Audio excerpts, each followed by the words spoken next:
Hello everyone, my name is Michael. I'm an associate professor and also the founder of Arludo. So today what I'm going to do is show you really quickly how easy it is to use Arludo in the classroom. And I do realize that it's a little bit different than other programs, and one of those reasons is because we don't ask students to log in. So I think that often throws a few teachers off. So right now what I'm quickly going to show you is how to log in and how to run through and prepare everything for your students. So this is the login screen. I'll log in here really quickly. And what you'll see is you'll pop into the Arludo dashboard. And now I have a lot of classes here, but that doesn't really matter. You will have only one if I've given you access to it. But you'll never see or never really need to use this class area. Where you want to go is up above into worksheets right here. So once you click the worksheets tab, you'll have all your worksheets pop up in here. Now we don't have a search function, but if you want, you can use your browser search function and search for week 1, for example, and that's where it'll pop up. But what I quickly want to show you is I want you all to start with the introduction, which is behind me here. But if you click on the view button, you'll be able to view that worksheet. And then if you end up going to the browser here, you'll be able to copy that worksheet and pass it over to your students. And that's all they'll actually need to log in to the actual worksheet itself. It'll be just like this. Give them that link and it'll automatically send them to this worksheet. And then here, all you want them to do is enter an alias. This is a name that they're going to use for the rest of this course. Could be a gamer tag, could be anything they want to be, but not their real name. Because we at Arludo don't want to track any students and any of their performance. So what I want you to do is have a list of your students in your class and write down their alias next to them, next to their name. And that way only you have access and the information that can put together who that real person is with their alias.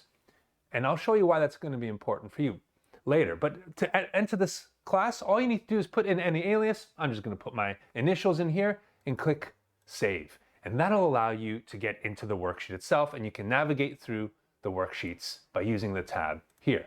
But really quickly, I'm going to go back into my worksheets and go into week 1. Search for week 1. There it is. I'll press View here.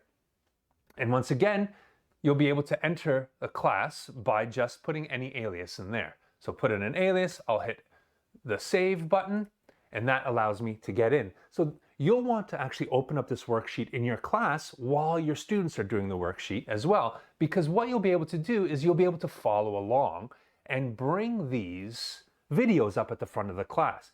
Because most schools block YouTube, you'll probably want to show this video in front of your class so that everybody can see it. Then you can just press play, and then the students can go through and answer the rest of these questions. All they have to do is remember to hit the submit button when it's finished. And then they can just use these buttons along the top to navigate through the rest of the worksheet. Now it's important that you use these tabs up here and press these little buttons down here next to, oops, I'll go back here, to the data. You'll notice if you go into the data and you scroll down on any of these worksheets, you'll see a little refresh button, and that refreshes the data. So just in case there's any more data that your students have collected, you can press that refresh button and that data will visualize right in front of your eyes. Now you don't want to go and press this button, because what happens when you do, you start at a fresh new worksheet. Now, what that means is it's likely that your students are going to do this by accident at some point, and that's not really a big deal at all. All they have to do is just re-enter their name again, and they can start one more time. Now that also means they don't have to go in and answer all the same questions. All those questions have already been saved, so they don't have to submit them again. They can just go where they left off and start there. So there's no concerns about any student privacy. If someone accidentally refreshes a worksheet, just start that worksheet over again. All their answers are already saved. And the neat thing is, I'll show you here now, is when you get into, we'll find week 1 again, we can actually see each student's answers by pressing the little analytics button. If you press that button, you can actually select a student to see what their answers are, or you can select a question to see how students have answered that. So this way you can follow along on how your students are performing, whether you're at home and they're at their home, or they're doing homework, or while you're in class as well. So it's quite handy to see how students are actually performing and answering those questions as you go along.